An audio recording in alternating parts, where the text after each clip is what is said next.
think people like being frightened. I think they like exploring the darker side of humanity and looking into an environment they wouldn't normally, have access to, most likely.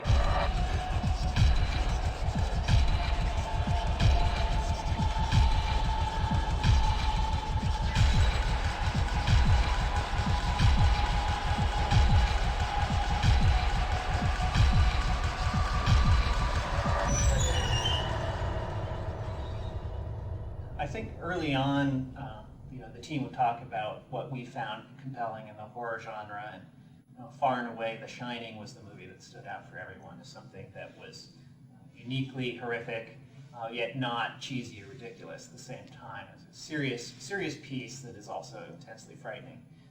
So we really wanted to create that same feeling of you're walking through an environment and then you're seeing visions of things that are, you don't maybe understand right away, but over the course of the whole game, come to create a sort of a full picture of, one man's tortured soul and the horrible historic events that have taken place on this island.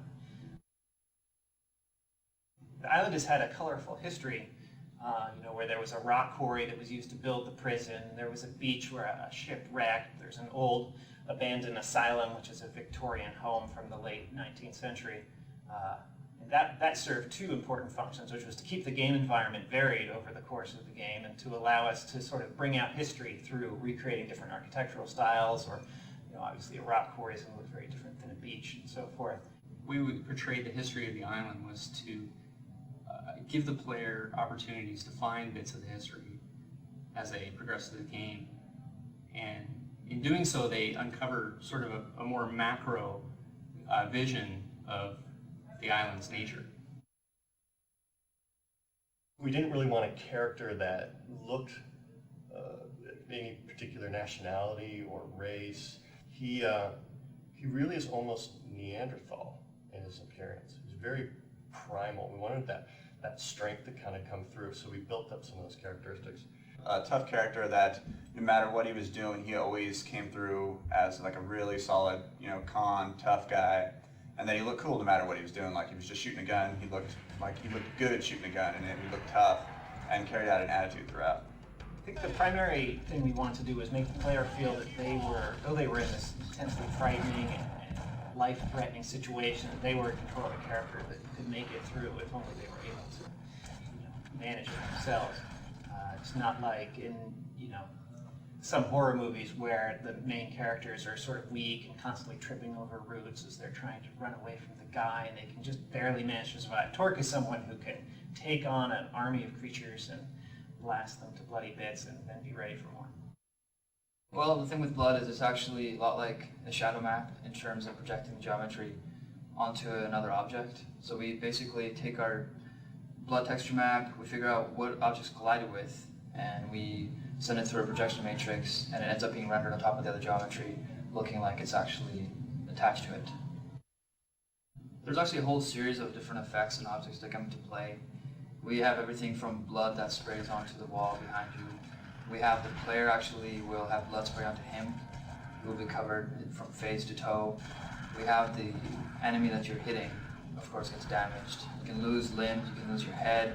It really feels like you're actually doing physical damage to the world. Something that was also important to me was to explore sort of the relationship between corrections officers and inmates. Since it is a prison environment, there's a lot of tension there between these sort of two factions, neither of which has really complete control over the prison. Oh, he won't say. Claims he blacked the whole thing out. A likely story. The needle's too good for him. Filthy inmate, they should all die. A likely story. The needle's too good for him. Filthy inmate, they should all die. Since we were going for sort of a continuous immersive experience, we didn't have the benefit of mission screens or voiceover narration or something helping the player along. So it was a real challenge to sort of get the characters to both talk in a way that's realistic and also in a way that'll convey the story to the player. Welcome to Carnate, inmates. Enjoy your stay. Once the cataclysm happens and the creatures are everywhere, the corrections officers are really on the same side you are. From the beginning, we wanted to stay away from zombies and the more tired horror cliches that everyone's had enough of. and wanted to move on to something that was more disturbing and more unique to this experience. I think it was also early on we decided we wanted to have a theme for all the creatures so that they weren't just, this random Cthulhu monster or, this random apparition. Instead, they're each themed after different execution methods, which ties into the history of Carnate and all the various forms of humans killing humans that have gone on there. Creatures, we wanted to make them as creepy as possible, make them feel very intimidating and deadly. We had a lot of inspiration for a lot of the creatures from movies like House on Haunted Hill and old Geiger stuff. It really actually fell on probably one of the sickest character designers I've ever met, Ben. So he really tore it up and really was the inspiration for every one of these character designs. They really started to come home and really started to really have some depth to them once the sound got in. I have to say the sound is probably one of the most amazing pieces of work that's been put into this game. It's incredible. I worked with the composer to come up with sort of a hybrid idea there where we would extract the elements for the music from the sound design.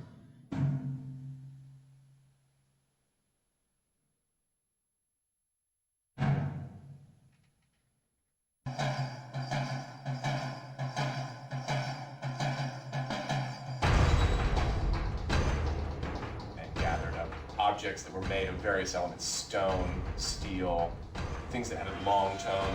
We were using aluminum rods that were 10 and 12 feet long, and getting them to resonate lengthwise. We were then striking them horizontally. Just about anything we could think of to create sonic signatures that were not typically used in game soundtracks.